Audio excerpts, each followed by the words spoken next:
Welcome, everybody, to the Ever Evolving Truth. My name is Jeff, and the team is a little beat up right now.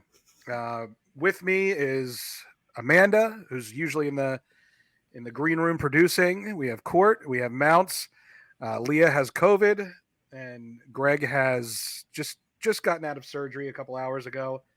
He's doing fine. It was a minor surgery, but obviously he's still going to be in some pain for a while. And Abby's, of course, taking care of him. So we are running with a skeleton crew today. And it's a shame because I think there's a lot of things to talk about today that would have been great to get their perspective on. So, also, I'm feeling a little under the weather. Wags, I know you're getting over some sort of illness, right? Sinus infection. Sinus infection. Court just got over COVID. I mean, it's. I was sick all weekend. Year. You were sick all week. That's right, Mounds. Last time I talked to you, you were in a NyQuil fog. About to die. Hangover, which is literally the worst. I don't know what's worse, the NyQuil, the after effects of the NyQuil, or the actual illness itself. Oh, NyQuil is it's awful. Awesome sometimes. It's horrible, but you need it to sleep. Right. Otherwise, you'll go insane. I feel like it affects you more as you get older, because even like 10 years ago, I'd take NyQuil and be like, no big deal. Now I take NyQuil and I'm like, I'm hungover for days. Like you have and I'm still sick. Groggy feeling. Yeah, I'm sick. Days. Yep. And I feel like I've been on a bender, but I've not. I literally took a shot of NyQuil. But those like 7 hours, or that moment, those moments leading up to when you just can't keep your eyes open anymore, feels so best. Yeah. The worst, I think, you know what the worst is daytime cold medicine, because it still makes me groggy and puts me in this fog, but I'm also jittery. Right. Yes.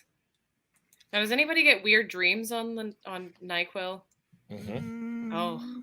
Yeah. I can't say that I remember. Yeah. I'll take some tonight and tell you tomorrow, Courtney. All right. Everybody do a little experiment. Yeah, let's all take a shot of NyQuil after this. Why is NyQuil sponsoring us? We'll reconvene here. Not a sponsor. Yeah. Before we get started, if you're listening or watching this on YouTube, please do us a favor and subscribe. Helps the whole show out. Helps the people that produce and work on this show. Tell your friends to listen, and also go to manscaped.com, get 20% off your order using the code TEAT20. We'll have that ad in here a little bit later and do a new one for you once everybody gets back to full health. What do you say we go to the trending headlines? This comes from the Associated Press. Past molestation evidence allowed in Duggar child porn trial. Jurors in former reality TV star Josh Duggar's trial on child pornography charges can hear evidence that he admitted to molesting 4 girls nearly 20 years ago, a federal judge ruled Wednesday. Good? Or is this like, the judge taking the law into his own hands type thing? I feel like there's people that would say both, but I think it's good. I mean, the guy clearly, he's a monster. Let's put him away. Yeah. Well, shameless plug. Go listen to Moms and Mayhem. We've actually covered the Duggars case several times over the last 2 years that we've been podcasting. And what transpired for this actually to happen, for, the molestation and rape. I'm sorry if someone's underage, actually anyone, and you touch them in any way sexually inappropriate that they do not want. That's rape. My opinion. I know other people share it. This came from computers of his from his work being taken by the FBI, and there were horrible, horrendous acts of rape and abuse on children, which is what prompted these molestation of his sisters. I don't know if that article stated that or not, but his sisters were included in those assaults years ago. Right. So this isn't just like, oh, something happened. He was caught with child pornography of horrible acts of abuse and rape performed on children as young as 18 months, to the point of one of the detectives, I'm sorry, not a detective, an FBI agent that was working the case, said that he's been in the field for over 20 years, and it was the worst Oh my God. abuse that he's ever seen. So that's why it's relevant, because now there's Josh Duggar could have taken a plea. He's not supposed to be around children other than his own. He's supposed to have supervised visits with his children, with his wife. Anyone that follows the Duggars or have any idea of the 17 kids and counting, 19 kids and counting, it was a show on TLC. They're a cult, and they are breeders. They make babies and bring them into this cult, and the parents look the other way when the big brother is molesting his sisters and a babysitter while they're all just going about their business, and forgiveness, and we sent him to a camp, or we did this with him. As far as I'm concerned, every fucking thing that Josh Duggar has ever done that has sexually exploited anyone should be allowed to be used. Allowed in court. Especially because this is not his first time. Like, there are children. Right. He has children the ages of the children that were found on his computer that he was. It's still allegation, speculation. Was he distributing it? Was he looking at it? Was he creating it? I think they have decided that there wasn't anyone in his immediate life that were on those images. But those children are forever, even if they never know that their pictures were sent out, they are forever altered. Right. And his sisters are forever consuming altered. it. Yeah, he was consuming them. Exactly. His defense at this point is that other people had access to his computer. But he also had some things going on in, I believe it was 2014, 2015. I could be, give or take a couple years, of being on Ashley Madison and having an affair. I don't fucking care if you have an affair. It wasn't a consenting adult. Fuck whoever you want. Everything should be allowed to use against him. I don't know if that's legal, but that's my opinion. I think you said it all. I agree 100%. If they don't allow that stuff in there, then I don't think that he's going to get in enough trouble and be put away for it. Yeah. He's been this disgusting for a very long time. Right. And I can't even believe that his wife stayed with him as long as she did, having the amount of children she had with him. Like, they have to know. There's no way that this went on for as long as it did. And for the amount of sisters that knew what was going on, like, because it was happening to them, it wasn't just one of his sisters. It was like, 3 or 4 of them, if I'm not mistaken, from what I heard. They knew what was going on, and they didn't stop any of this. And it's just, they brainwashed.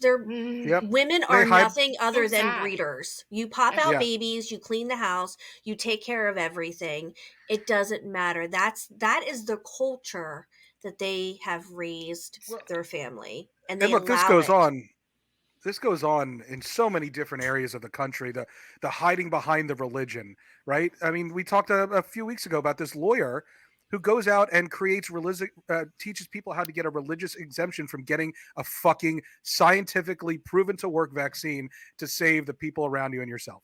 Like, religion, again, worst thing in the world, because people abuse it for their own benefit and own gain and own selfishness.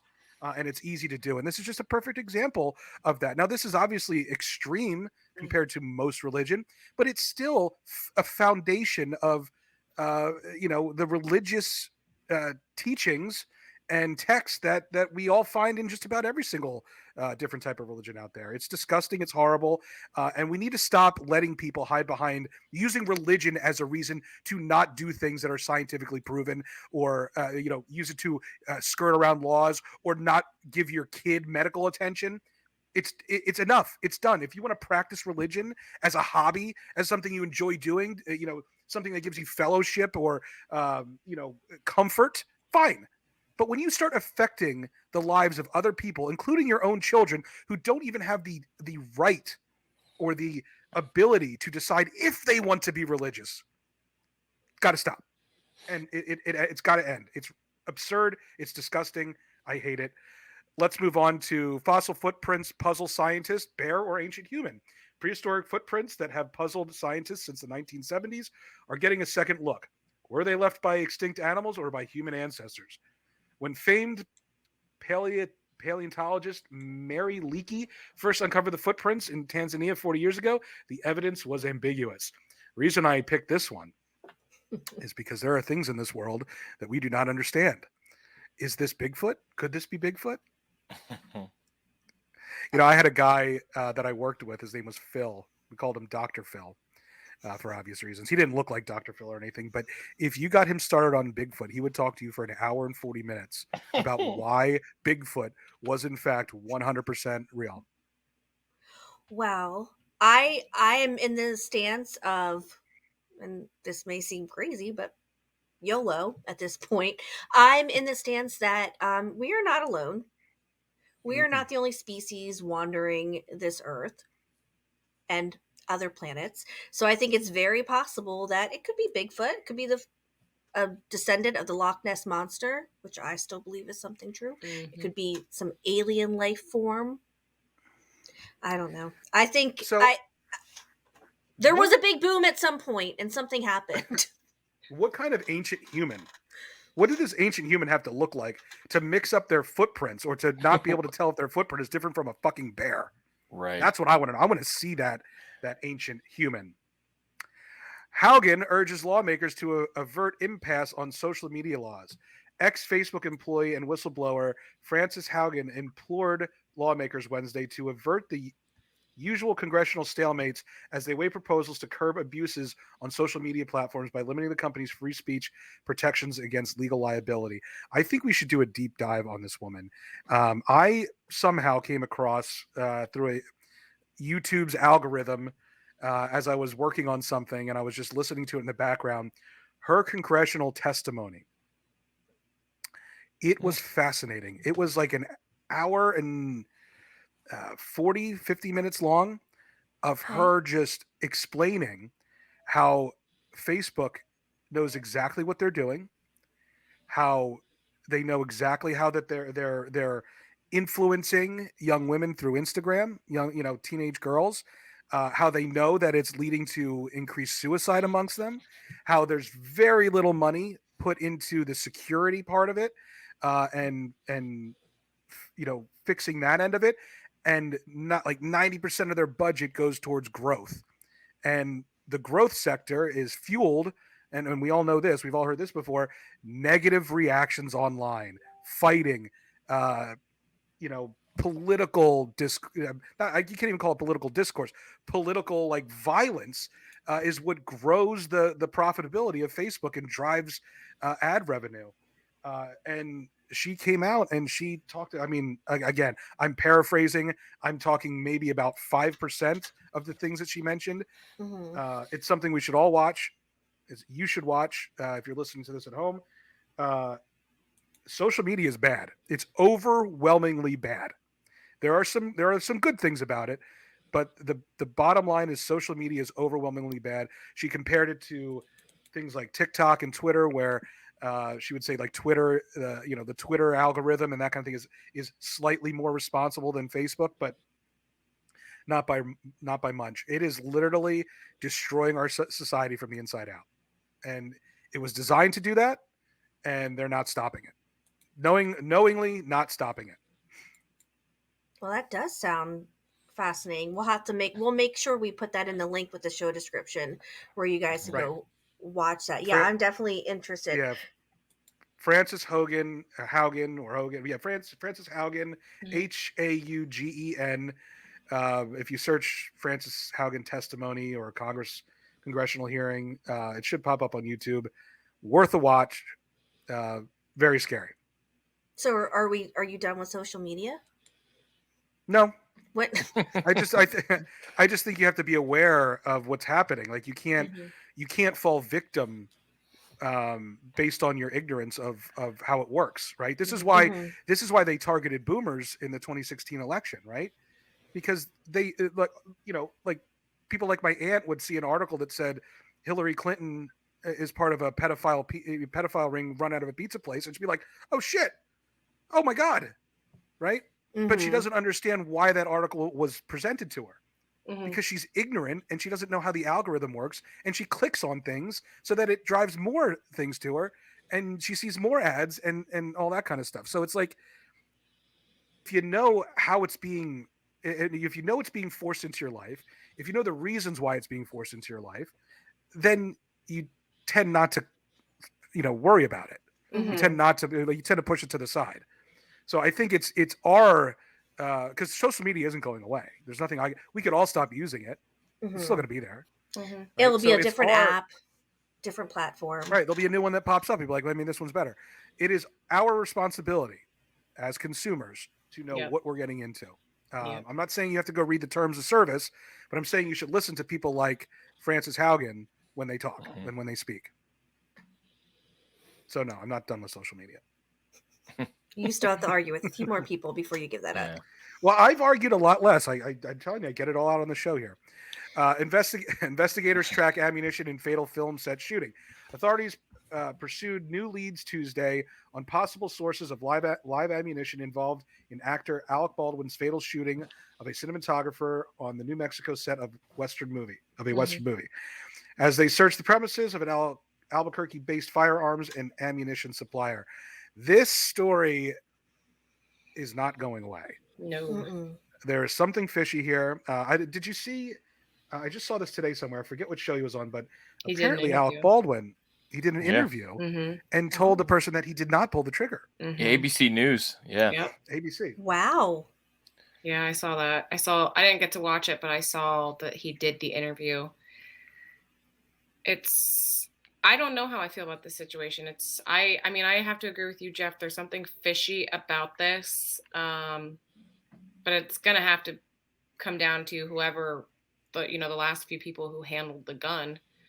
Yeah. The people who were in charge of the props. Mm-hmm. I want to know who brought a gun on set with live ammunition in it. Why was live ammunition anywhere near a movie set? Right. That's what I want to know. And in fact, I would go as far to say is like if you're renting a real gun to fire blanks, the question has to be, has this gun ever fired live ammunition? If it had, nope, we can't use it. Right. Right. But like I said, I truly believe that someone is going to be criminally charged in this case at some point. If this was just an accident, it would have gone away by now. Yeah. We'd be on to the next one. Yeah. When he gave this interview, did he say what happened, or he just said, I didn't pull the trigger? Well, he said he would never. I have the article up right now, and it said the trigger wasn't pulled. I didn't pull the trigger. I would never point a gun at anyone and then pull the trigger. Never. He said someone put a live bullet in the gun. So I don't know how the gun got fired if he didn't pull the trigger. But something could have been stuck. Right. I mean, it depends. It depends on if it was truly what kind of gun was it?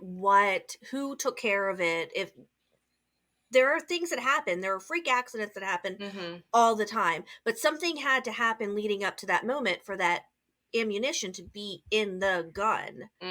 Why wasn't the gun locked up until it was being used? And again, back to what Jeff said and back to what we said a couple weeks ago, in today's world that we can make movies just using a computer and all the special effects, why is there need to get a replica that has zero chance of having any kind of ammunition inside of it?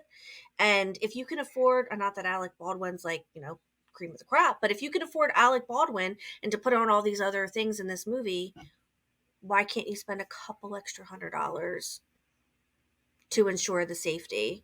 And it would probably cost less for a replica than it would a real gun to rent. Oh, I imagine. Who is responsible for that gun?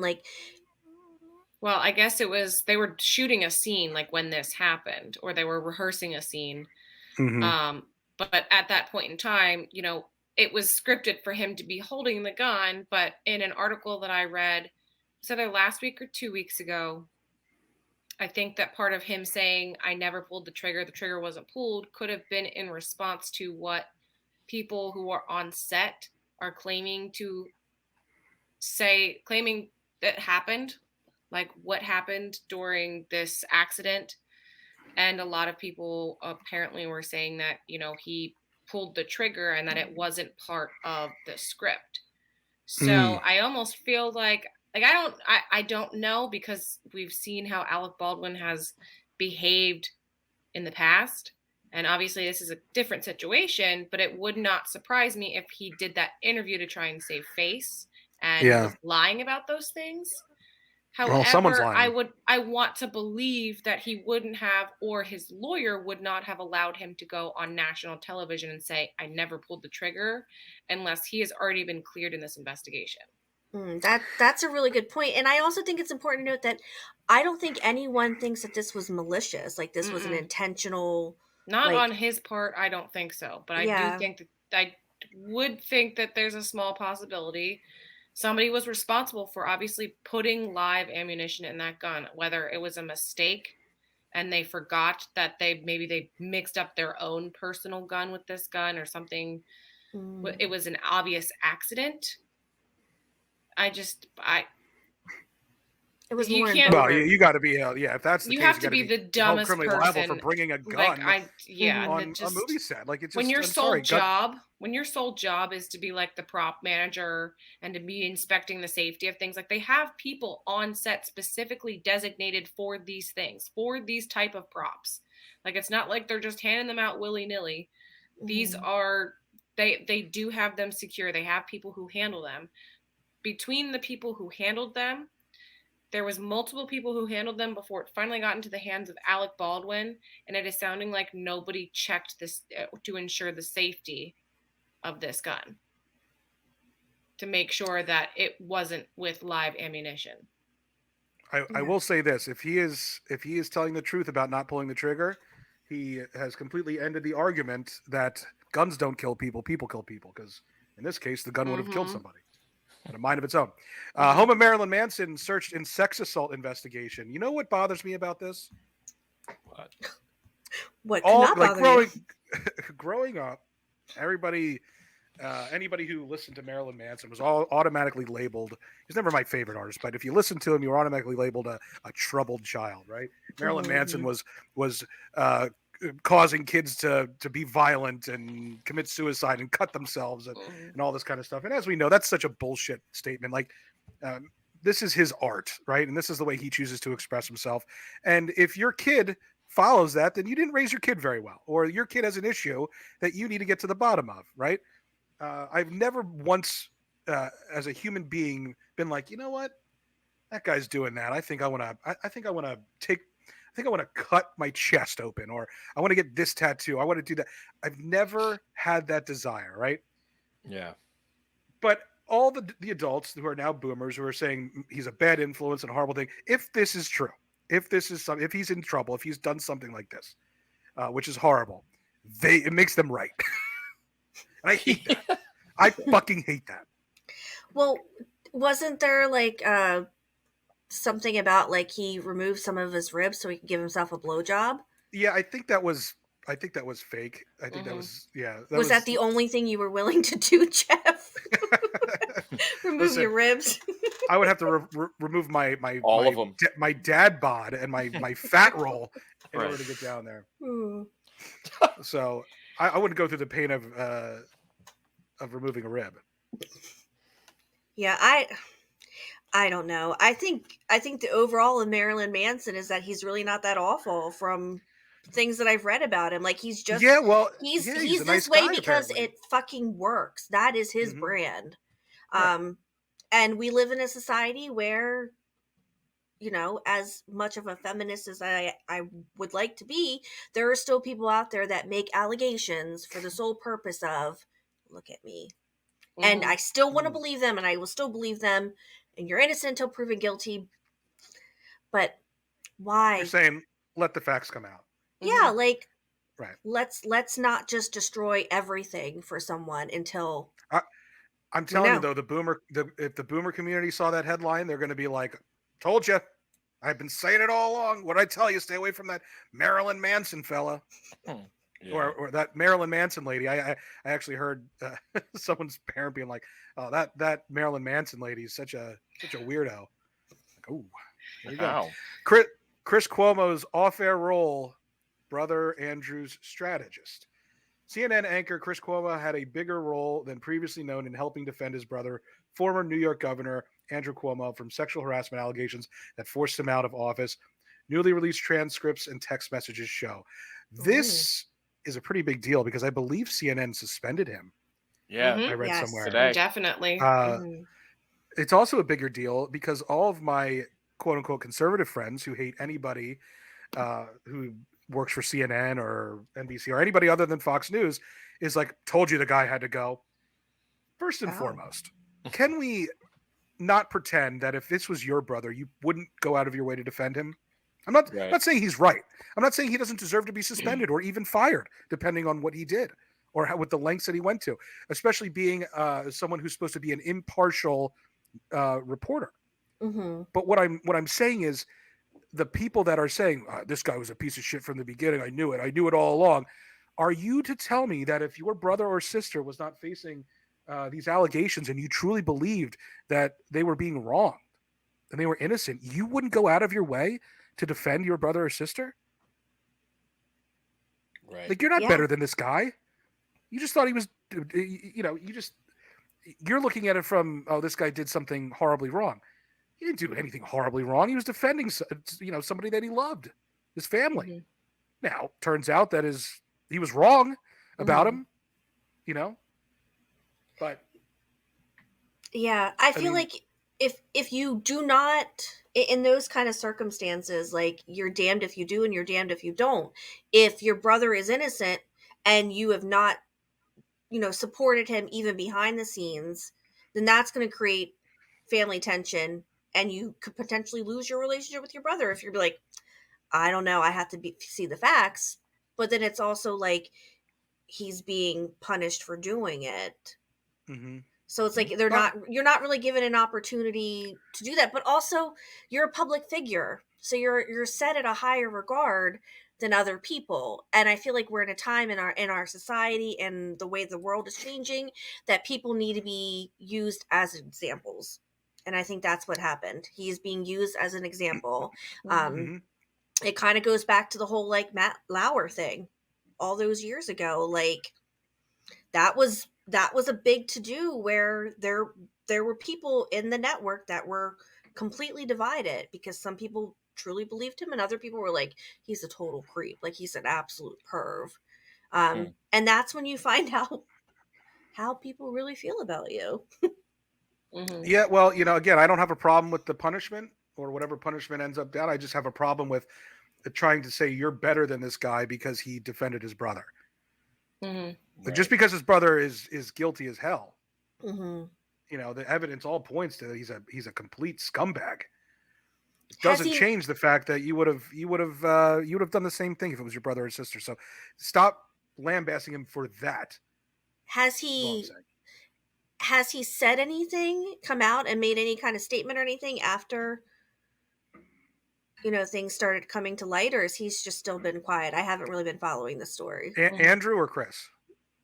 Chris has been very vocal from the beginning. I don't know. I think he stopped talking about it once it became evident that this is not going well. Okay. But I don't really watch CNN. I don't really watch Chris Cuomo. I mean, I'll watch bits and pieces here, but I certainly didn't want to watch his coverage of his brother either. You know what I mean? Anyway, we're running out of time here. I want to get to this. Actress Lindsay Lohan announces engagement in Instagram post. Do we think this is nice? She's come such a long way. She's battled addiction. She had that run with Britney Spears where they both went insane, and now she's engaged. I think it's great. And this may not be more for the guys on the panel, but maybe Courtney will get it. There was a meme going around with Britney, Paris Hilton, and Lindsay Lohan from like 2007, where they were just party girls, living their best life at their moment, maybe not making the best decisions. And now Britney is out of her conservatorship. Paris Hilton just got married like 2 weekends ago, I believe. And Lindsay is acting again and now engaged. So yay. Comeback story. Like, these child stars, in some capacity, had a lot of shit happen to them. They haven't always made the best decisions, but you know what? Everyone deserves a second chance and everyone deserves to be happy. Absolutely. I agree. I mean, yeah, it's not like they were out like completely breaking laws or anything like that. It's just, they went. They were something enjoying themselves. Something snapped. Yeah. I don't think it was. I think it was a little more than enjoying themselves. Well, there was I think it was other things. Dangerously unhealthy. Some of the things that they were doing. Mm-hmm. This wasn't just like, hey, let's go to Vegas for the weekend and get nuts. This was there was some mental illness going on, probably by no fault of their own, knowing that these child stars, the pressure on them, and they drug use.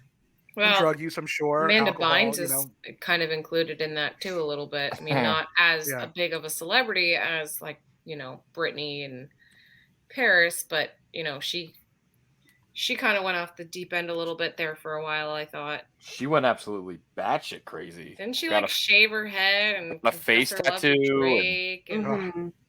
Now the face tattoo, you got to get people doing better. If you care about people, like if you care about your loved ones, and you notice that they're going off the deep end, you got to get to them before the face tattoo, guys. You got to get to them. Yes, please check in with me. If I start talking about wanting to get a face tattoo, guys, I need help. All right. That's your safe word. I love tattoos. I love tattoos. I can even handle up to the neck. But when they're on your face. No, if I start saying I'm getting a neck tattoo, Amanda, come get me. I got you. I know where you are now. Yes, you do. But no, I think it's a nice story. Like Wag said, that they didn't come back. They did come back. They came back from a low point in their lives where they were probably miserable and unhappy, and they've come to terms with it, and they seem happy now. Mm-hmm. And it's legitimate. I don't feel like this is just for ratings or publicity. I feel like these are legitimate. Like, watch 6 months from now, we're going to be like, Lindsay Lohan announces divorce on Instagram. But that's the celebrity life. As long as Britney's still free and her father is not controlling her, I don't think that's changing anytime soon. So that's the trending headlines. We're going to take a quick break. We're going to come back. We're going to talk about Ghislaine Maxwell. We're going to talk about Roe versus Wade. We're going to talk about the school shooting, and we're going to talk about, Courtney, what was yours? Dr. Oz. Dr. Oz Dr. Oz is making it to the ever-evolving truth, where we talk about news, politics, and polarizing topics. So quick break. We'll be right back. Support for the ever-evolving truth is brought to you by Manscaped. Who is the best in men's below-the-waist grooming? Champions of the world? Manscaped offers precision-engineered tools for your family jewels. Manscaped just launched their 4th-generation trimmer, the Lawn Mower 4.0. You heard that right, the 4.0. Join over 4 million men worldwide who trust Manscaped. With this exclusive offer for you, 20% off and free worldwide shipping with the code TEAT20. That's TEET20 at manscaped.com. Imagine shaving with a sleek, well-designed, and optimized trimmer that makes shaving time your favorite time in the bathroom. I'm one of the first people to try the new 4.0, and I'm blown away by the performance. The craftsmanship and the details on the 4.0 are next level. Guys, I used to just trim my balls with a $20 trimmer from CVS.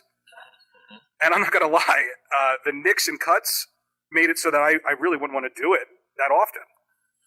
Jeff, I can sympathize with you because at one point as a younger man, I didn't even go with the cheap shaver from CVS. I actually took literal manicure scissors and turned my pubic patch into a crotch cactus. I literally could not. It felt like my dick was dingling against a pincushion all day long, and it became very, very uncomfortable to the point where I never ever shaved down there again. And you might have thought that would have meant that eventually when some lucky lady got in there and got to the goods, that it might have looked like I was halfway to giving birth to some kind of a furry creature, but I am not that kind of guy. I'm kind of a hairless cat in that way. I'm very, very, I'm very mangy. I'm very sparse as far as my hair goes. So it's not that big of a problem. But real quick, before you continue, I got to tell you this. Abby's going to be excited. I had these terrible, I'd call them ugly little man boob pubes. They were little straggly hairs that came out of my, my chestal, breastal region. And I took this lawnmower 4.0. I took this puppy and I took it to the man boob pubes, and my God, I look like from the waist up with maybe a couple of less abs, I look like Michelangelo's David. I am sleek, I am light, and I am now ready for prime time in the bedroom. Well, ladies, let me ask you this. I mean, you prefer a man who's manscaped, right? Oh, sure. For sure. And you know what? It's proven that as a man, if you do some manscaping, you will get laid 100% more times in your life than if you don't. Did you know that? Absolutely. A lot more. I just made it up. That's not actually true. But I will tell you this. It makes you feel 100% more confident when you do a little trimming down there. And Manscaped has engineered the ultimate groin and body trimmer by focusing on intelligent functionality and incredibly comfortable grooming experience. Their fourth-generation trimmer features a cutting-edge ceramic blade to reduce grooming accidents. Thanks to their advanced skin-safe technology, I now feel confident shaving my boys. This upgraded trimmer includes a multifunction on-off switch that can engage a travel lock. It also gives you the ability to turn on a 4000K LED spotlight on and off when you needed it for more precise shave. I tell you what I did. I wanted to see how well this worked. I shaved him in the dark. Not a single cut. Stop! You're such a liar. Jeff, how did you look in that light? I looked great, but I just wanted to test out the 4000K LED spotlight just to say that I did it. The Lawnmower 4.0 even allows you to customize your trim through additional guard lengths with sizes 1 through 4. Did I mention wireless charging? The new wireless charging system uses electromagnetic induction, which can help battery length last longer. I know that we all just despise the length of batteries out there, so the fact that we have a longer lasting battery here is amazing. Great feature. Men, if you've been shaving with the same nut trimmer on your face, you've been doing it wrong. That's for sure. No person wants to end up with pubes in their mouth. That's an absolute factuality. It's time to get your own ball hair and body trimmer with Manscaped to make me time the best time and enhance your confidence with some nice smooth boys. Ow. Get 20% off plus free shipping with the code TEAT20 at manscaped.com. Again, 20% off with the code TEAT20 at manscaped.com. Your balls will thank you. I can tell you, Jeff, as a hairy gentleman, I need all of that battery life. From the waist down, clean as a baby's bottom. I felt like a surgeon with that thing. I don't even know if I know what electromagnetic induction means, but it sounds pretty fucking cool. Wouldn't you say, Mounts? You can feel the difference with that electromagnetic. Do you think women can use it? Like, is it equally usable for JJs as your balls? Absolutely. I would say, as a smaller gentleman, it's almost like I'm shaving a vagina. but ladies, get your own. We don't need to share with our hairy men. Yes. Oh, that's for damn sure. Definitely Again, get your own. Go to manscaped.com, use the code TEAT20 to get 20% off and free worldwide shipping. Welcome back to the Ever-Evolving Truth. I'm here with Court, Wags, Mounts, and next up, we have a very, very disgusting topic to talk about, but something that we should talk about because there's a whole sect of the country that thinks that the media is trying to be distracted. They're trying to distract us from this case. When in all fairness, it just started like today or yesterday. And that is, of course, the Ghislaine Maxwell trial. If you don't know who Ghislaine Maxwell is, she was Jeffrey Epstein's partner in crime.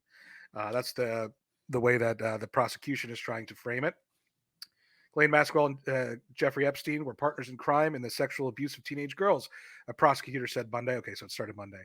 While Maxwell's lawyers said she was being made a scapegoat for a man's bad behavior as the British socialite sex trafficking trial got underway in New York.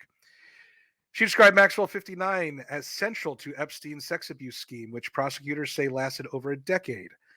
She was in on it from the start. The defendant and Epstein lured their victims with promise of bright future, only to sexually exploit them.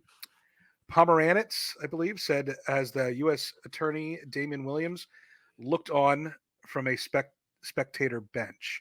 Maxwell was involved in every detail of Epstein's life, the prosecutor said. The defendant was the lady of the house. She said Maxwell helped normalize abusive behavior. This part's really disgusting. She said Maxwell helped normalize abusive sexual conduct by making the teenagers feel safe and by taking them on shopping trips and asking them about their lives, their schools, and their families. When she finished, attorney Bobby Sternheim said her client was a scapegoat for a man who behaved badly, just like so many women, all the way back to Adam and Eve. She's not Jeffrey Epstein. She's not like Jeffrey Epstein or any of the powerful men, moguls, and media giants who abuse women, Sternheim said.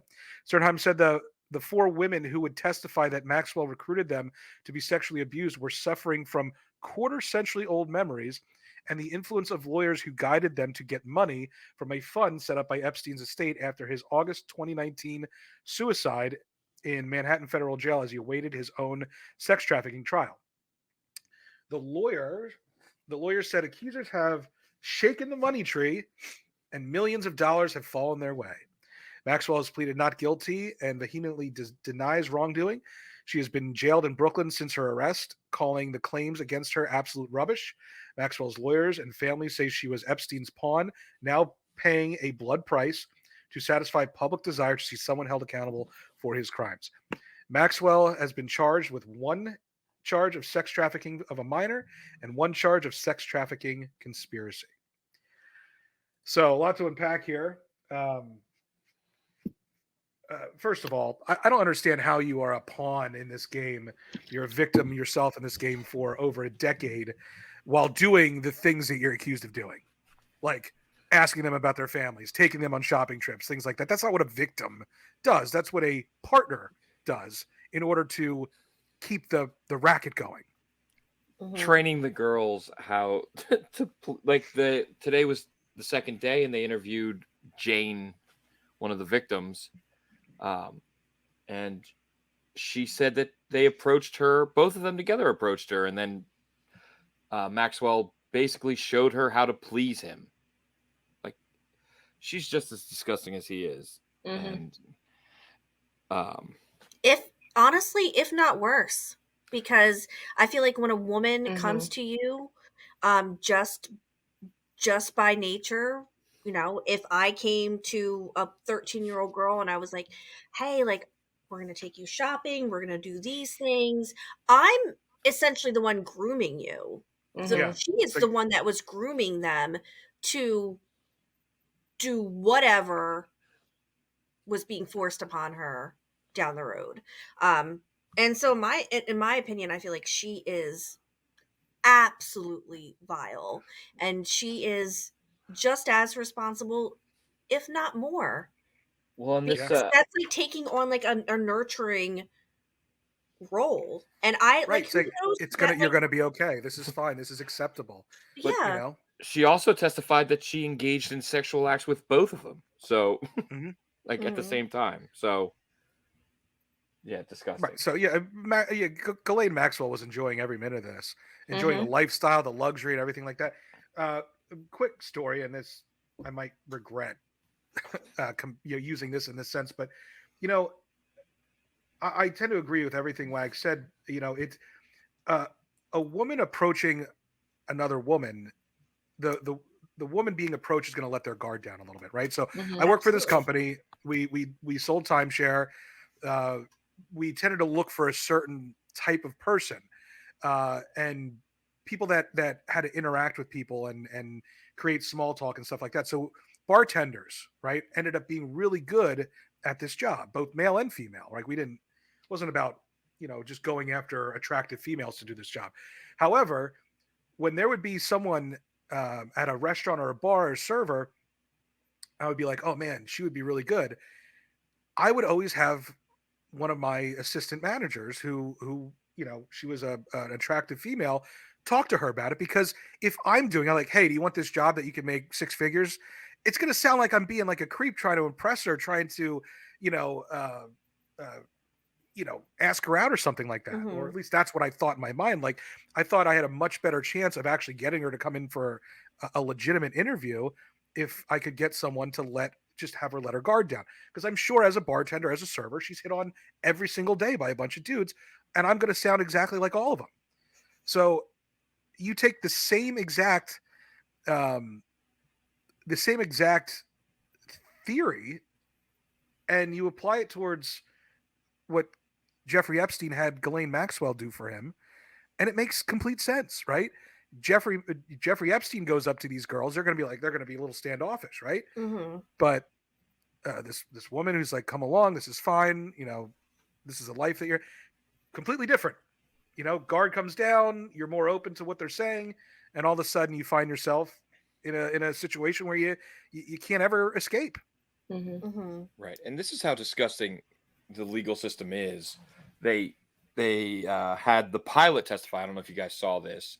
Who testified he was the first person to testify, knowing that seeing this victim, Jane number 1, on the plane, and I guess it would be the defense, Maxwell's attorney was like, well, you didn't know she was underage. Like, and he's like, no, I didn't know. He didn't know that there were any underage women on the plane, but she was obviously underage. So I don't know what the difference is if the pilot knew. Like, I don't know if that, but like, I mean, is the pilot responsible for what happened? Because he was doing his job transporting a woman in her middle-aged woman with her, niece. Right. Yeah. I mean, he could have. I mean, that's what does that have to do with it? It's we know now that she was underage. That's the crime. Mm-hmm. It didn't matter if the pilot knew or not. It sounds like they're trying to discredit the pilot. That's it. And that's the disgusting part of this legal system. Like we talked about on how many cases, whether it's not like innocent or guilty, it's like if you're able to prove it. Case? Yeah. Mm-hmm.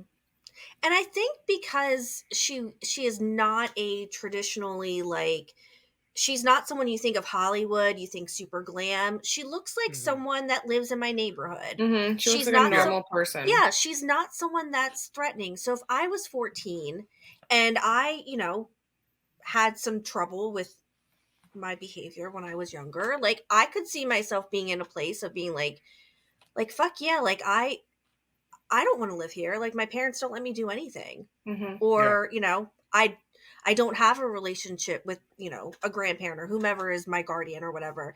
And being able to be like, she's not a threatening person. She doesn't look threatening to me.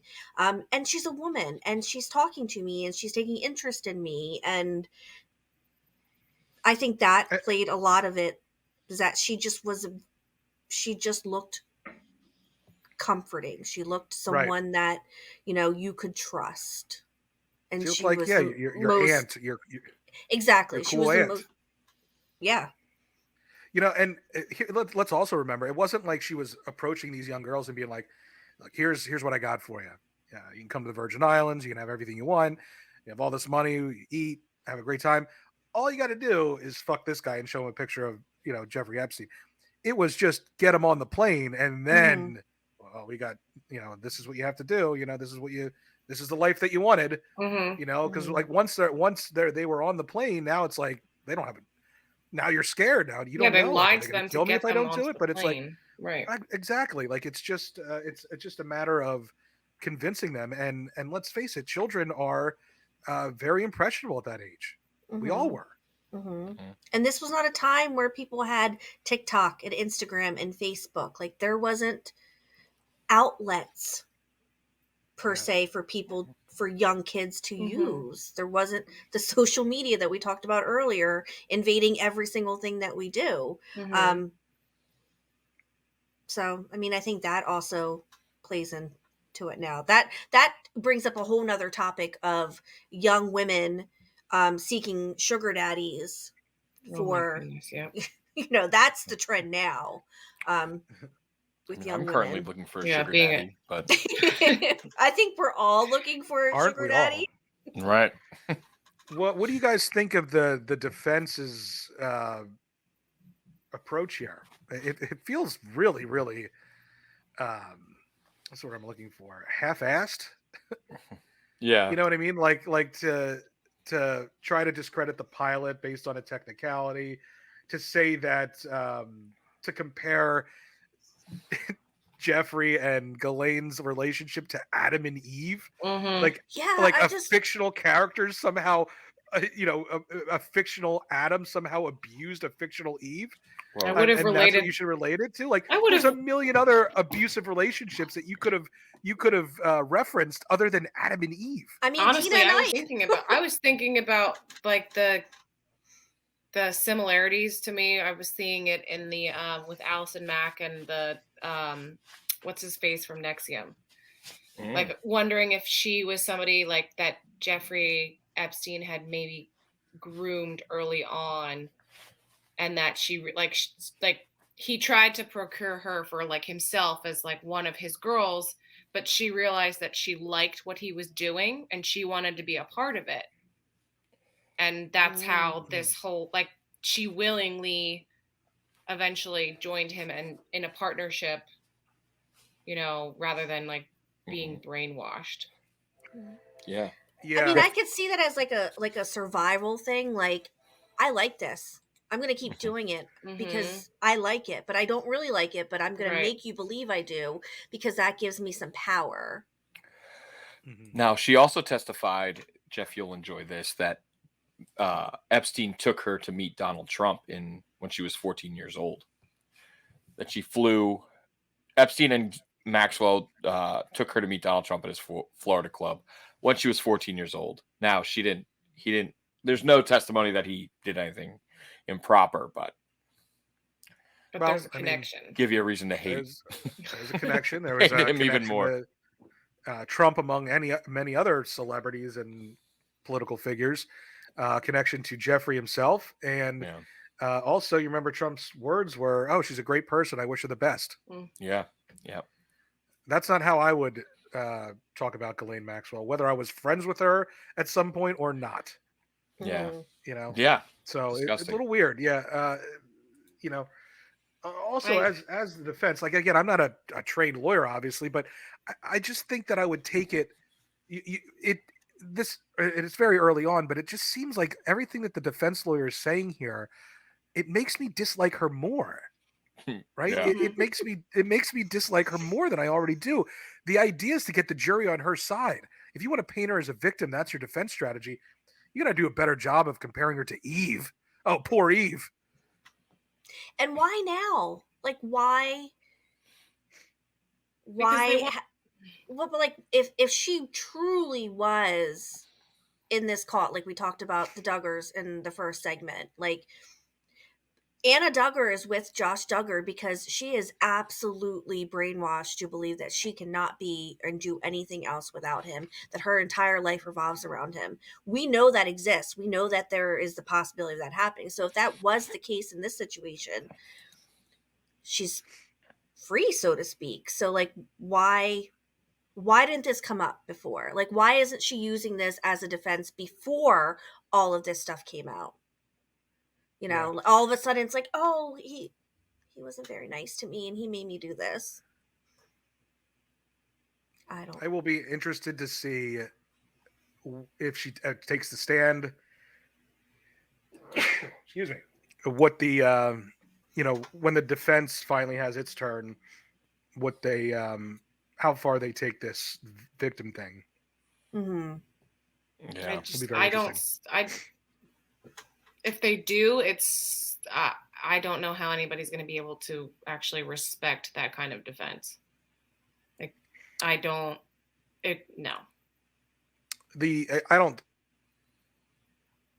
I can't see how it being a jury. I bet the jury has to already have their mind made up about this woman. She's so hated.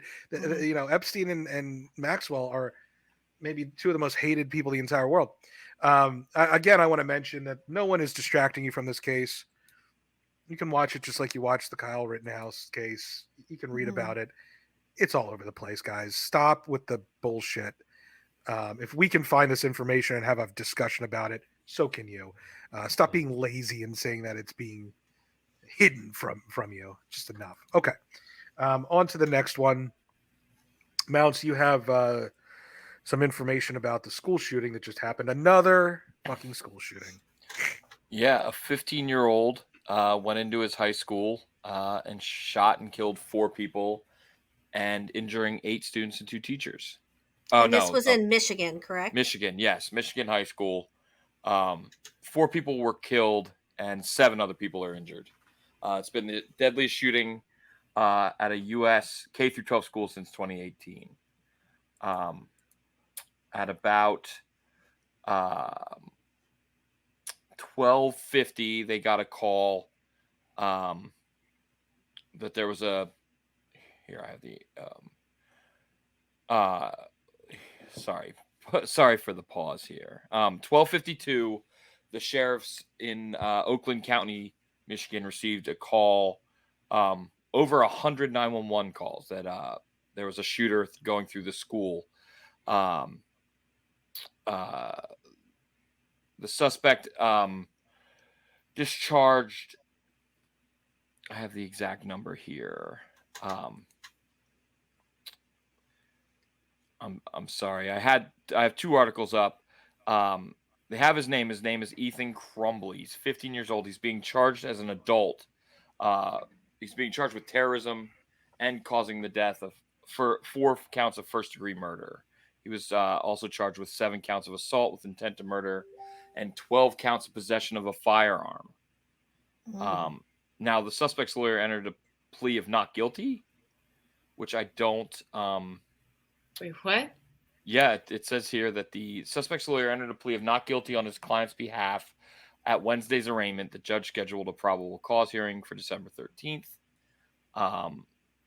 During Crumbly's arraignment, police officers said 2 separate videos were recovered from the suspected shooter's cell phone in which he talked about shooting and killing students the next day. They also found a journal detailing his desire to shoot up the school. So now they're saying that as soon as the police showed up, within 4 minutes of them showing up, they encountered the shooter where he turned his gun over and surrendered, which is odd. Usually the suspect would kill themselves in general, but they said Bouchard. Here, the weapons deputy said that were used was a 9mm Sig Sauer SP2022 semi-automatic pistol. The father of the suspect purchased that 4 days before the shooting. 3 15-round magazines were found at the scene, and the gun had 7 rounds of ammunition. They recovered more than 30 shell casings, and at least a dozen rounds were fired. They believe he fired at least 30 shots. Okay, so this to me sounds a lot like a child who, one, must be mad about something, but like not angry. This doesn't make sense. Like, with reflecting upon what you just said, with typically a school shooter does end up killing themselves. In most school shootings that I have seen, that's usually what ends up happening. But this also sounds like a 15-year-old who has not been educated on gun safety at all whatsoever, that the father had it in the house. The father probably never really explained it to the kid. And with it was a 9mm? Mm-hmm. He did a school shooting with a 9mm. That's also extremely odd to me. Like, this seemed like just, I don't know, opportunistic. It was obviously not planned out long. Well, that he, like, this is just, it's weird. It's weird. Well, they're, and I haven't seen anything specifically other than just people sharing things. Again, not the greatest way to get sources, but there is speculation that the day before this happened, that he had made some kind of comment or made a video or a post or something on Snapchat or some sort of social media stating like this is what he was going to do, because there's a video of one of the kids in the classroom saying basically giving a rundown like this is what's going on. He's like, I can't believe he actually did it. He actually did it. Like, he said he was going to do it and he did it. Yeah. Again, I always come back to mental health. Mm-hmm. Like, at 15, I just said when we were talking about freaking Maxwell and Epstein that, like, I had my own share of struggles as a teenager. Most of us have something along the lines where, we act out or we go through bouts of depression or whatever. I've never woke up one day and was like, I want to go shoot up the kids in school because they don't like me or they're making fun of me or whatever. The fact that his father just purchased that gun 4 days prior is why. Like that's what's suspicious to me. Not that like I'm accusing his father of purchasing a weapon for his son to kill people. But the timing of it just was he concerned maybe for his own safety with his son? Like maybe his son's mental health was at an extreme point at that point, that like he was concerned for his own and his family safety. Or there is another odd fact about this. The parents had met with the school officials just hours before the shooting. Like they had gone into the school, and met with school officials, and the officials had met with the suspect days before. Now no one's going into, the sheriff declined to go into what either day, what happened on those days. But yes, there were those videos they said they had, and they found a journal that he wrote. So it's not that they necessarily thought this was going to happen, but there were things that led up. It's not like he woke up and was like, this is going to happen. Clearly there were things going on in his own life, not justifying it, but like the fact that the father purchased the gun before. And I know Courtney is big on the Second Amendment. I'm also, as liberal as I can be at times, like I believe in the right to bear arms. I believe in, and I think Courtney, you said this so beautifully. I'm not sure if it was last week or maybe the week prior, that about gun ownership. Like it's the people that aren't responsible that are the problem, not the people that are going and getting the guns legally. Not only getting them, but locking them up, regardless if you have children in your home or not, locking the gun up, not having the ammunition and the, firearm in the same exact location. Like responsible gun ownership is possible. There are plenty of people, and you may be looking at some of those people right now, who responsibly own guns and their children have no idea where they are, but they understand what a gun is and why they should not touch it. And if your teenager has access to that is a problem. I don't care if they're completely straight A, honor roll, valedictorian. No one should have access to your personal firearm. Right. I have a couple things just in response to that, because I am also a proponent of the Second Amendment with limitations. I don't believe it was written to give everybody access to guns whenever, wherever they want to, whatever type of gun they want to. Assault rifles, yeah. It was not. That's you can't assume that. No one can assume that it was or it wasn't, because we didn't live 200 years ago. But for the people that say gun control won't stop the criminals from getting guns, nobody is a criminal until they are a criminal, right? This 15-year-old kid was not a criminal. He, in our society, when he hit the right age, he could have owned a gun. He could have done anything he wanted. There's no reason for him not to own a gun until he murders someone, right? You're not a criminal until you commit a crime, right? So you can't just say that everybody, all the responsible quote unquote gun owners out there, there's never a chance of them just snapping and using that gun to kill innocent people. It's impossible to say that. It's a horrible argument. If you're making it, stop it. It's terrible. I just poked the biggest fucking hole through it.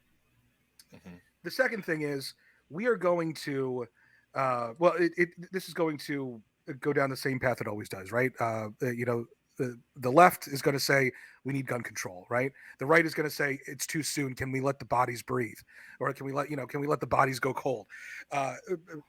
One, when is it the right time to have this discussion?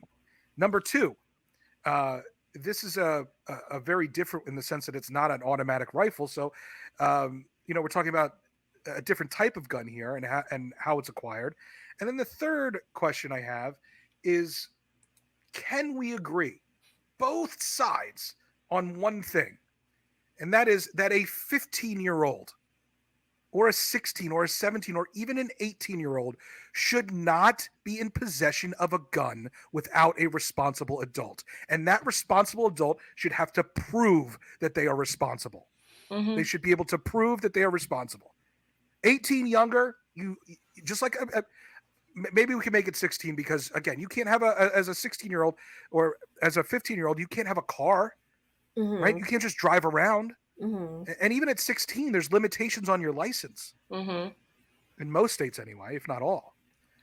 Can we come to an agreement that children with brains that aren't fully developed should not have guns in their possession unless they are in a direct, there's a responsible adult directly adjacent to them, teaching them, showing them how to use that gun? I absolutely 100% agree. And it's something that I actually try to advocate for, especially when it comes to gun control issues and all of that. I am a huge advocate for educating your children at whatever age you feel comfortable. I think a good age is usually around 9 or 10, depending upon the maturity of your child. This is maybe my sister's age. Teaching them at a young age the ins and the outs, and yes. Mm-hmm. Sorry. Well, I think like when you purchase a gun, you should know how it works. How do you clean the gun? How do you load the gun? How do you unload the gun? How do you store it properly? Those are the things that should be included in being a responsible gun owner. Like you can't just go out and buy a bunch of guns. I know people that just literally they get a little extra money. They're just stockpiling weapons that they have no fucking idea how to use, but they have access to. They can afford them, and they're old enough to get them. And they don't have a felony in their record. And one of the questions should be on the background check. Again, a huge advocate for universal background check. One of the questions should be on there is, do you have children? And that should change the rules of gun ownership for you. If you want unbridled Second Amendment rights, then don't have kids. Right? Those are your choices. If you do, and you want to own a gun, then you have to adhere to the different rules for you, because we clearly see that this is not 35-year-old men going in to shoot up a school. It is children with the rest of their lives ahead of them, and these are preventable incidents. They just are. And I'm sorry. I've never told this story before on air, but it seems relevant now with what we're talking about. I had family that lived in Montana, and they had 2 kids, and they're very, very pro Second Amendment, and that's a whole different story. But at the time, my cousin was like 5 years old, 6 years old, and I was out visiting them with my mother and my grandmother. My mother went shopping with my aunt, and my uncle was God knows where. And so it was my grandmother and my 2 cousins, the older of which saw a deer in the yard. They lived in the backwoods in Montana. They often saw it. The first thing he did was ran up and grabbed his gun. His gun. And brought it out. My grandmother literally shit her pants. Yeah. Why? The people that I'm talking about, my family, should have never been allowed to own or purchase a weapon ever again based on that one incident. So he could have shot everybody there. He could have shot his brother. He could have shot me. Could have shot his grandmother. Yeah. The gun laws in this country are fucking ridiculous. Well, and here's the other thing. The NRA, just talking about the NRA would disagree and would lobby and spend millions lobbying against any sort of legislation that would prevent a 15-year-old from being in possession of a weapon on their own. They just would. Well, even just one thing, Mounts. I'm so sorry because I will forget this. Even for my oldest, Jake, he's 11. He wants to go hunting next year with my dad, and my dad is a, very responsible gun owner. He everything is locked up. Everything is by the books. My children have been around his guns in the sense of he's shown them the guns and said, okay, this is what this is. This is a gun. You are never to touch this. And in the event that they find it for whatever unknown reason, that a gun would be that somewhere that they could easily access, this is what it looks like never touch it. But anyway, so Jake wants to go hunting next year. I'm very leery about that, but I trust my father. I know that he is responsible. I know that he is mindful. I know that the people that he goes hunting with, his brothers, all the same line. In order for Jake to go hunting, he has to take a hunter safety course at 12 to go over not only like the logistics of hunting, but they go over having a gun or being around in a forest or field or wherever with people shooting guns. So like, if we can expect that for a 12-year-old to do, like, why can't it's just so sad and it's so disgusting. But anyway, Mounts, what were you saying? Real quick, while I was looking into this article, I came across a poll that came out last week. Gallup, who's like, I looked into them because I wanted to make sure it wasn't left or right leaning. They're an analytic group. Did a poll, and stricter gun law, people's opinions on desire for stricter gun laws falls to the lowest point since 2014. And this came out last week. And now they're saying that after every school shooting, it usually rises up. But as of a week ago, I'll give you a guess on the percentage of Democrats that, if you could guess the Democrats and the Republicans, percentages of them saying that they would prefer stricter gun laws. If you can guess, as of 2021, literally last week, this came out. 80% Democrats, and I would say about 53% Republican. 91% Democrats, percentage of the Democrats polled, said that they would want stricter gun laws. 24% Democrats. Independence is right around 45. Well, a different, and we have to take a break. A different, right. If you ask the question a different way, when you talk about universal gun laws, 81% of the country, doesn't matter if you're Democrat or Republican, are in favor of universal background checks. Right. When you phrase it as stricter gun laws, changes everything. Right. Yeah, it's all about the verbiage. So, and I know we're getting ready to go to break, but I just want to say something as a mother with young children that are currently doing these drills in school for active shooter, or, when we were growing up, all four of us, we may have done something like if there was a freaking tornado or, we didn't have lockdown drills. Our kids now are doing lockdown drills. They're learning that what to do if there's someone in the classroom. And I feel like in this case, from the videos that are, you could Google it, you can find it anywhere. I'm sure we can put it in with the show description. Video of kids that were locked in the room, and their teacher did every single thing that they were supposed to do. The kids followed what they were supposed to do. And when the shooter came in, made the remarks about, like, what was it, Mounts? Like, it's safe to come out. Sheriff. This is the sheriff. Come out. At least come to the door and see my badge. Yeah, and there were kids in the classroom. They were like, "Oh, it's safe to go. It's safe to go." And there was another kid in the classroom specifically that was like, "We don't know. Like, we don't know. We shouldn't do this. We shouldn't do this. How do we know?" And then he said something like, the shooter said something like, "Come on, bro." And wasn't that what it was, Mounts? And then I'll show you my badge. I'll show you my badge. Yeah, I'll show you my badge, bro. And then the kids were like, "No, like a sheriff would never say that." Bro. So they're training that they've been doing since probably they were in elementary school. Yeah, because I mean, they came after all the generations of the Florida, of Sandy Hook, of Columbine. They came after all of that.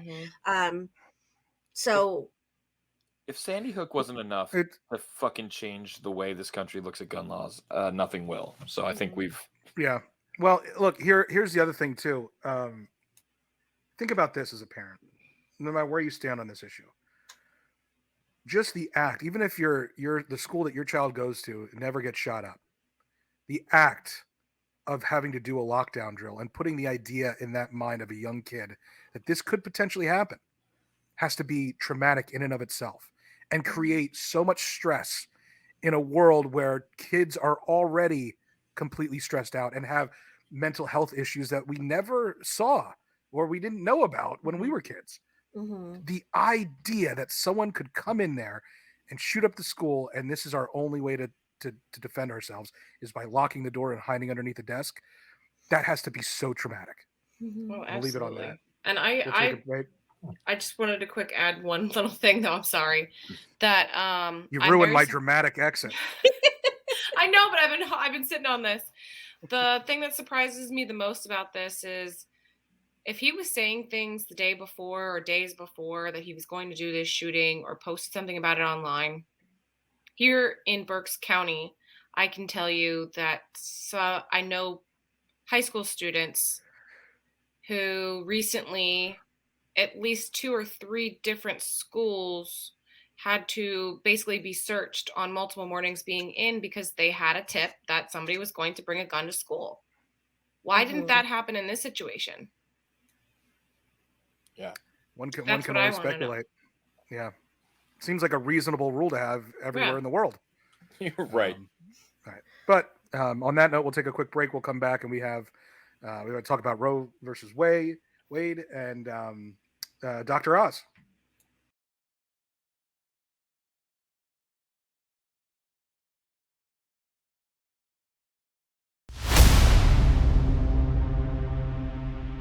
You know why Mom and I brought you here, Brianna? Now, Brianna! So many years, Mom and I talked about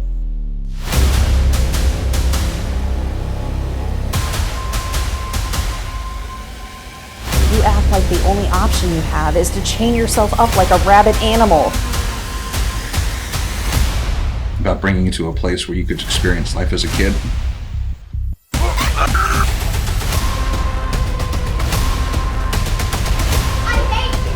They are right out past the streets.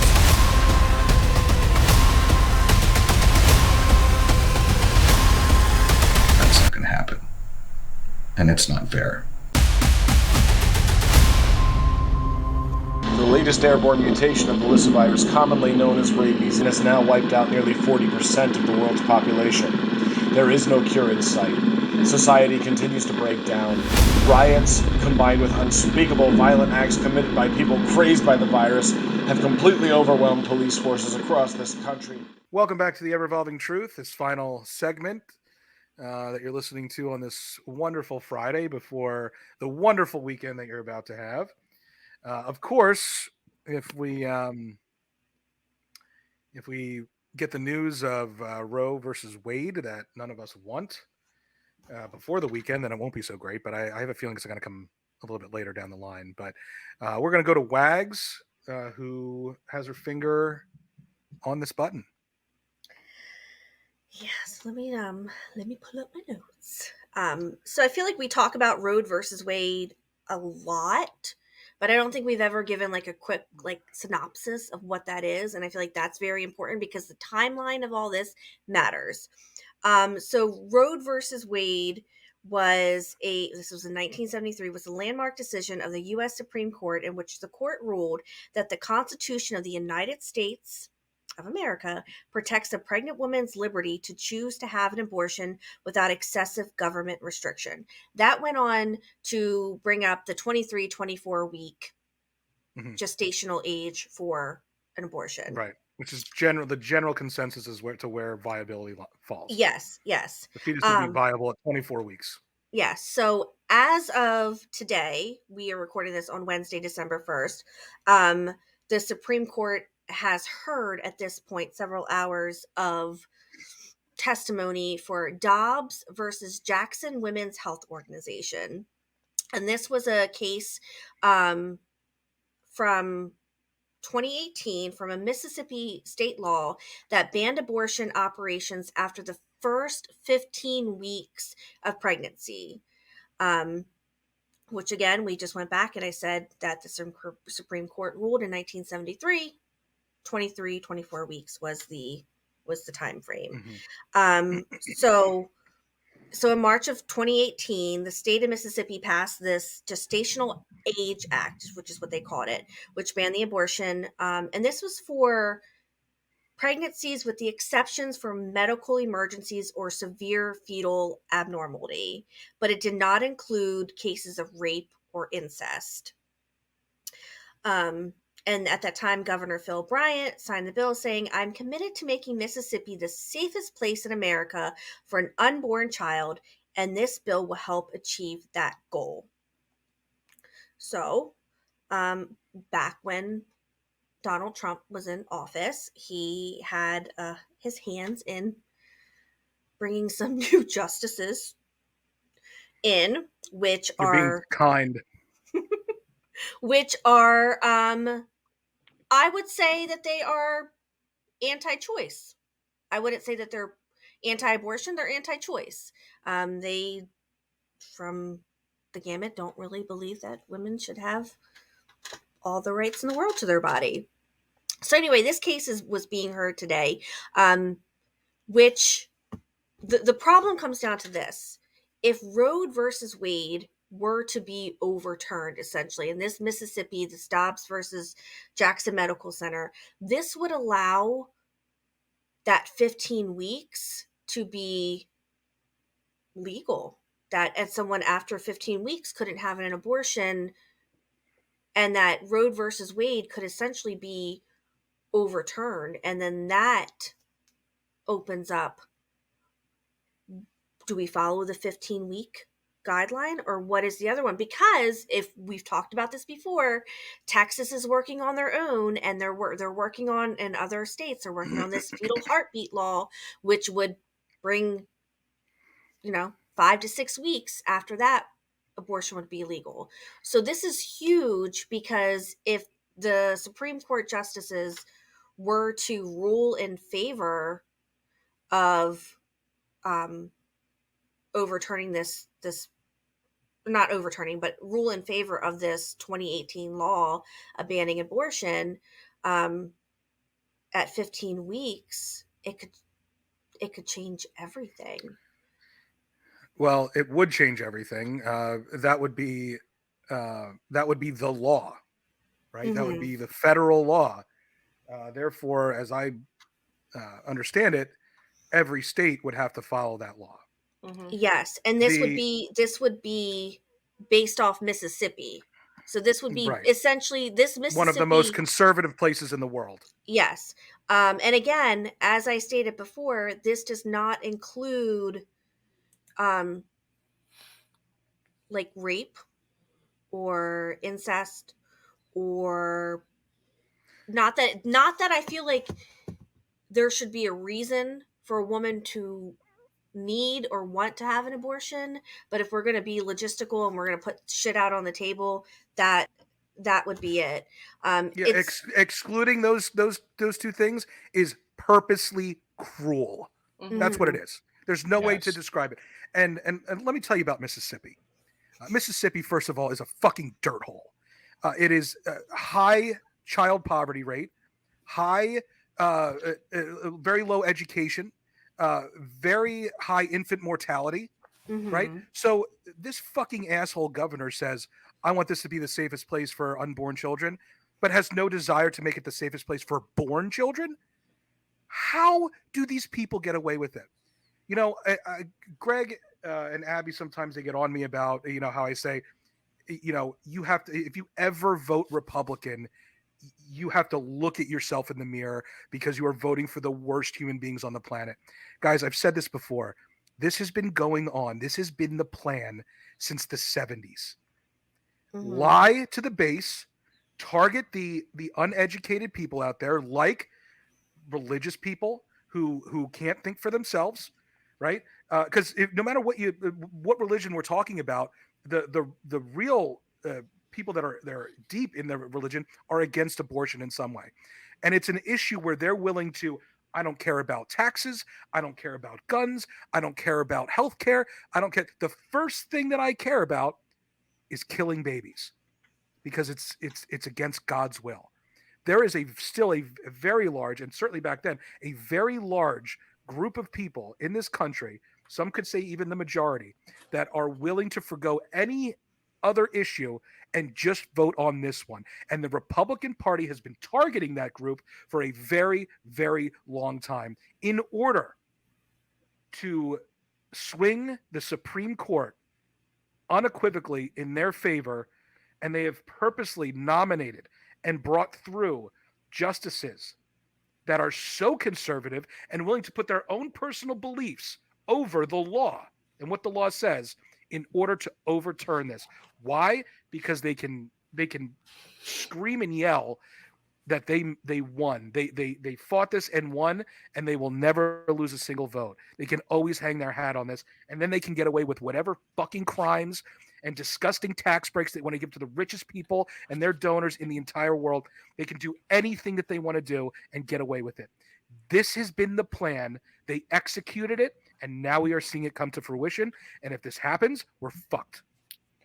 I'd like to agree with most of what you said there. I just would like to apologize to our Mississippi listeners that the entirety of Mississippi is not a shithole, I don't think. Well, I mean, I'm sure there's some pockets. Yeah. The state in general is in complete disarray. Right. You know, and the citizens are the victims, but I'm sorry, I do not feel bad for the people that vote for the same people that are causing the turmoil in their life. Right. I don't care how stupid you are. Well, it's also like, so in 1965, a little history fact for everyone. In 1965, let me just pull my notes. In Connecticut, there was a landmark decision of the U.S. Supreme Court, which the court ruled that the Constitution of the United States protects the liberty of married couples to buy and use contraceptives without government restriction. 1965 is, my mom was born in 1967 and she's 54. So it's kind of like that recently people were just allowed to use contraceptives to prevent pregnancy. So when we talk about 1973 and then you talk about like, there was another one in, what is it called? 1992, Planned Parenthood, when the case was brought to the Supreme Court in regards to viability. And I think a lot of what anti-choice, again, we're going to use that word, comes from is that when does life begin? And that is a very, philosophical question. Greg Sterner, we miss you because I'm sure you'd have all the answers to that one. That who makes that decision when life begins? You know what I mean? Not like the U.S. government. Well, exactly. That I feel like that should be a personal decision. And I don't like going back and bringing up the foster care statistics and everything. But I feel like when you see some of these numbers, it's shocking, but it's also like the same people that are so against allowing women to have the right to make a decision for her body and her future, because guess what? Her partner can bye-bye. Now you got to go after him legally to even claim, paternity. But just in Pennsylvania alone, because most of our listeners are in Pennsylvania, there's approximately 13,000 to 15,000 children in the foster care system alone in Pennsylvania. There's 400,000 to 500,000 children. Do their lives matter? Do they Not to these people. Do they deserve to have a good life? In 2020 alone, there was almost 40,000 U.S. veterans homeless. Do their lives matter? Not to these people. Not a single person fighting to overturn Roe versus Wade gives a shit about any of this, Wags. I'm telling you right now. You never hear talking about it? No, and that's the thing is, like, we have people that have fucking served our country to upstand this Constitution, to make sure that we're not being bombed or we're not being, absolutely at war with everyone, who have sacrificed so much of themselves. And then they get to come home and not have a place to live or not to have adequate health care or be just dismissed because they've gone through absolutely horrific acts. But it doesn't matter because they're already alive. So we don't need to care about where they live, what medication they take, or, where they lay their head at night, because they're already born. Or who's paying for all this? Well, exactly. We are. But the veterans that are homeless, they're lucky if they can get an appointment with the VA. You know what I mean? So like kids that are in foster care, how many of them age out? How many of them end up, how many of them end up not ever having a family? 3 in 10 teen American girls will get pregnant at least once before the age of 20. That's nearly 750,000 teen pregnancies every year. The overwhelming majority of those girls? What was that? The overwhelming majority of those girls, if they're forced to have their kid, they will end up in poverty, and then their kid will end up in poverty, and it will start a vicious cycle because you cannot get ahead in this world. Less than 2% of those moms. Yeah, less than 2% of those teen moms end up getting a college degree. Now, again, that's not like less than 2%. Less than 2%. So yeah, so like this is huge, and we talk about Roe versus Wade. You see that everywhere. You take some time, do some research on that. Look at what's going on in your own states. Like I said, the fetal heartbeat laws and the acts that they're trying to push are. It doesn't matter if you don't have if it was a product of rape or incest, or I just don't want this fucking baby, or anything, or they have a birth defect that they're not going to live, maybe not through gestation, or they may only live right after birth, or they're going to be born and be in such agonizing pain, or the mom's going to have to choose, is it my life or is it my child's life? And they don't even get a choice now. Well, that's what I'm saying. It seems so extreme, but if an unborn, you guys can't see this, air quotes, unborn child, a fetus, is more important than a living, breathing person, then what? What are we doing?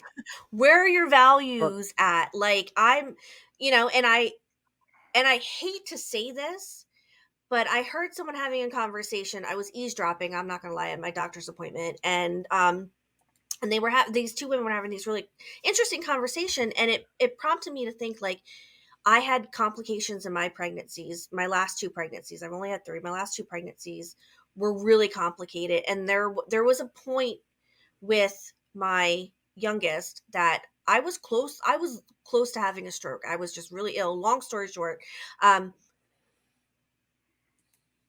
do I have to pick between my unborn child or the children that I already have living? And I think about that. And I think about the women that may have to do that. And like, I need to be there for my children. Nobody else can mother my children like I do. And I think about women that may be faced with, oh my God, like, I can't afford to have another baby.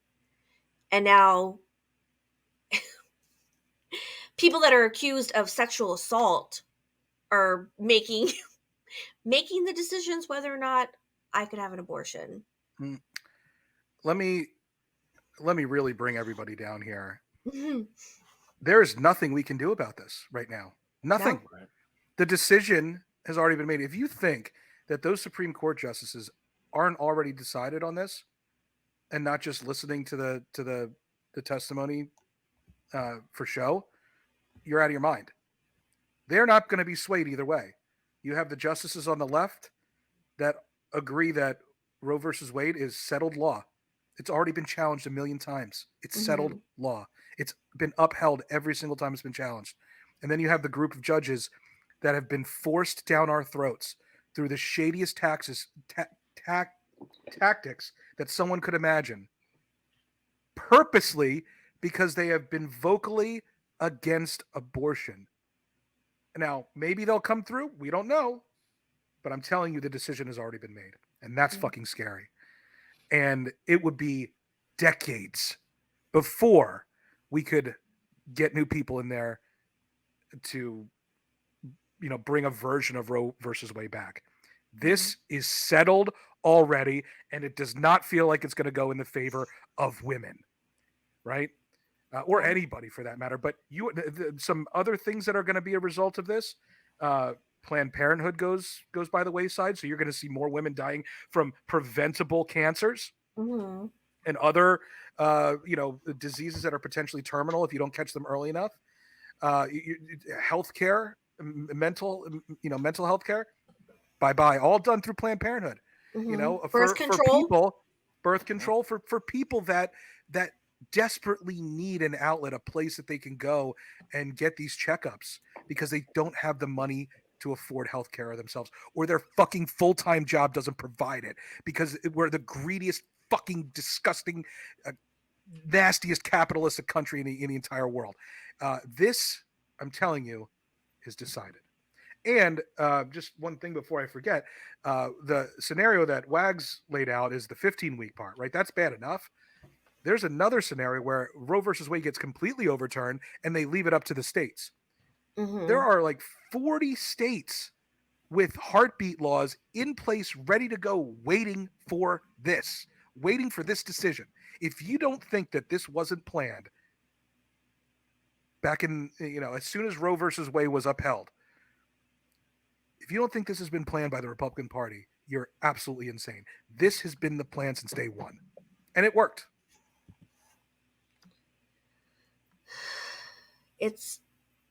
I worry about my daughter. You should. And I worry about my friends' kids. You should. And I worry about my sons. You should. What's going to happen to our children? And what's going to happen to the children that are going to have to be born into a life, into a place where they're not wanted, they're not provided for. We can't even take care of our own kids. There's a fucking commercial from Germany talking about feeding the poor children in America, providing, the whole Sarah McLachlan support an animal. No, this is like, adopt an American child to get them out of poverty. And this is not going to stop abortion. No, this is not going to stop. Before abortion was legal, there was more abortions than there are today. Back when abortion was illegal. So it's just completely asinine. Anybody who follows this party, anybody who listens, you got to take a look at yourself and be like, is this really what I stand for? Is this really what I want when I vote for somebody? Is this really the party of family values and American values and upholding the Constitution? Bullshit. Never shown me one time that they've tried to do that. Uphold the Constitution, worry about individual rights, and the party of family values. Absolute horseshit. Horseshit. Let's move on to Dr. Oz, another piece of shit. Yes. Sorry, Dr. Oz. I feel the same way. So today was it yesterday or today I saw that Dr. Oz launched his campaign to be the next U.S. Senator from PA.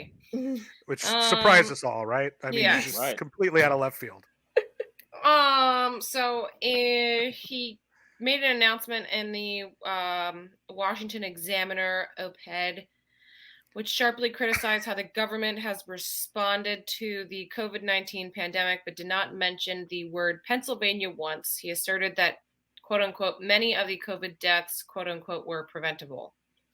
During the pandemic, I learned that when you mix politics and medicine, you get politics instead of solutions. That's why I'm running for U.S. Senate, to help fix the problems and help us heal. Now, he is up against a couple of different candidates, and the seat, I guess, that people are vying for right now is for Pat Toomey, since he is retiring.